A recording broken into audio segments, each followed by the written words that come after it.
গতদিনে দমদমে এয়ারপোর্ট হলো, 4-5টা গ্রাম ছিল, তা বলি কতজন চাকরি পেল? বাকি ছিল বাঁকড়া মসজিদ, তাও হারাতে চলেছি। আসলে এসব ছাগলগুলো উন্নতি চায় না, এদের পথের কাঁটা হলো নওশাদ সিদ্দিকী। তা বন্ধুরা, একে নিয়ে আজ আমি একটু কিছু বলবো, ভিডিওটা আগে দেখে না। ভাঙড়ে এয়ারপোর্ট না হতে দেওয়ায় যারা ভাইজানের একটা বড় সফলতা মনে করছো, এটা সফলতা না, এটা তোমাদের ব্যর্থতা। বলছি কল্যাণীতে এয়ারপোর্টটা হোক, কল্যাণীতে তোমার ওখানে এয়ারপোর্টটা হোক, প্রথম প্লেনটা তোমার দিয়ে চালাক। আমার মনে হয় প্রথম প্লেনটা তুমিই চালাবে। কি হারিয়েছো সেটা তোমরা বুঝতেই পারছো, তোমরা এখন বুঝতে পারবে না। ঠান্ডা মাথায় রাত্রে বালিশি মাথা দিয়ে শুয়ে শুয়ে ভাববে যে আমরা ভাঙড়ে এয়ারপোর্ট না হতে দিয়ে কতটা ভুল করে ফেলেছি। আর ভাঙড়বাসী বালিশি মাথা দিয়ে ভেবে তারপর নওশাদ সিদ্দিকীকে নেতা বানিয়েছে ভাঙড়ের। ওদের আর দ্বিতীয়বার বালিশে মাথা রেখে ভাবার কোনো দরকার নেই। ভাঙড়ে এয়ারপোর্ট হবে না, সেটা আমাদের কল্যাণীতে হবে, আমরা ওয়েলকাম করছি। তা বলি ভাই, এয়ারপোর্টটা তোমার ওখানেই হোক। এয়ারপোর্ট কবে হবে আমরা জানি না, তবে এয়ারপোর্ট হবার আগে তোমার পরিবেশটা তুমি হেভি সুন্দর দেখাচ্ছ, ভাঙড়বাসীকে দাওয়াত দিচ্ছ।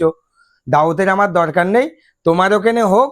ভাঙড়ের ছেলেপিলে মেধা হয়েছে, চাকরি করবে, বিদেশেতে যাবে, তোমার ওখান থেকে প্লেনে উঠে ওরা যাবে। ওদের ওখানে এয়ারপোর্টের দরকার নেই। ভাঙড়টা চাষের জমি, চাষিই থাক। বলছি ভাই, এদের আসল কাজ হলো, উন্নতির কোনো কেস নেই। নওশাদ সিদ্দিকীকে এটা কি করছে সেইটা দেখানোর। নওশাদ সিদ্দিকী এয়ারপোর্ট আটকে দিয়েছে, এয়ারপোর্ট আটকে দিয়েছে, ভাঙড়ের বিরাট একটা উন্নতি হতো। এয়ারপোর্ট হবার পরে কতজন চাকরি পেতো আমরা তো সেটা জানি না।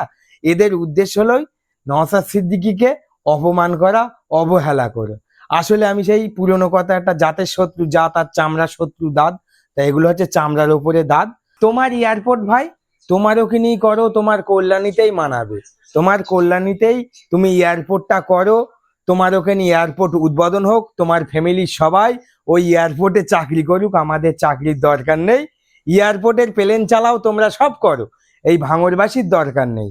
তা আমাদের কোনো এয়ারপোর্টের দরকার নেই, আমাদের ওখানে রেল লাইন হলেই একটা হবে, আমাদের কোনো এয়ারপোর্টের দরকার নেই। তোমরা নাও, আর তোমরা বালিশে মাথা রেখে ঘুমো। 5টা গ্রাম যখন ওখানে নিয়ে একটা এয়ারপোর্ট হবে, তোমরা তখন কোথায় যাবে? এইটা ভেবে রেখো। এদের তো বালিশে মাথা রেখে চিন্তা ভাবনা করার টাইম থাকবে, তোমার মনে হয় থাকবে না। আর তোমাদের যখন ওই গ্রাম তুলে ও জায়গায় এয়ারপোর্ট হবে, তোমার কোন জায়গাটায় দেবে আর তুমি কোন জায়গা থেকে এখানে এসে চাকরি করবে সেটা তুমি আগে ভেবো ভাই। ভাঙড়বাসীদের নিয়ে তোমার চিন্তা করতে হবে না, ভাঙড়বাসী চিন্তা করে নিয়েছে কি হবে। আর আমি আর একটা কথা সরকারের উদ্দেশ্যে বলবো, সেটা হলো ভাঙড় হলো চাষের জায়গা, চাষি মহল, চাষের এলাকা। এই চাষবাসগুলো আমাদের তো দেশে দরকার। মানুষ চাকরিও যেরাম করবে, খেয়ে পরে বাঁচতেও হবে। সেই কারণে ভাঙড়ের চাষটা হোক।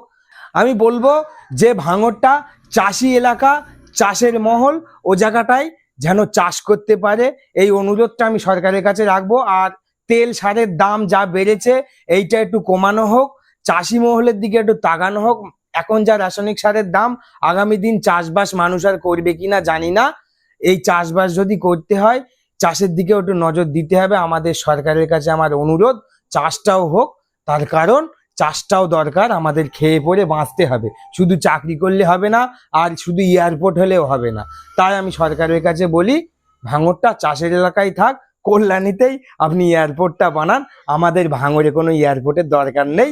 আর আমার এই ভাইটাকে প্রথম প্লেনটা চালাতে দেবেন, আমি সরকার শুভেন্দু বাবুর কাছে অনুরোধ করি, প্রথম প্লেনটা যেন এ চালায়, আর যত চাকরি এরা পাক। শেষে আমি আর একটা ছন্দের মাধ্যমে শেষ করতে চাই।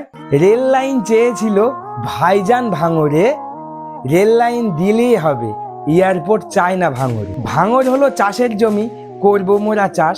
তাই সরকারকে বলি, চাষের দিকে ধ্যান দেন একটু, নইলে আগামীতে খাবে কি বাবুরা ঘাস। বন্ধুরা, এই ছন্দটি কেমন লাগলো এবং কথাগুলো কেমন লাগলো আপনারা কমেন্টে জানাবেন অবশ্যই। বেশি বেশি শেয়ার ও লাইক করবেন। আর আমাদের আইএসএফ ভাই যে ইউটিউব চ্যানেলটা রয়েছে, ওটা সাবস্ক্রাইব করবেন। আর আইএসএফ ভাই যে ফেসবুক পেজ এবং এসকে মনিরুল পেজ, এগুলো বেশি বেশি ফলো করবেন। রাখছি, ধন্যবাদ।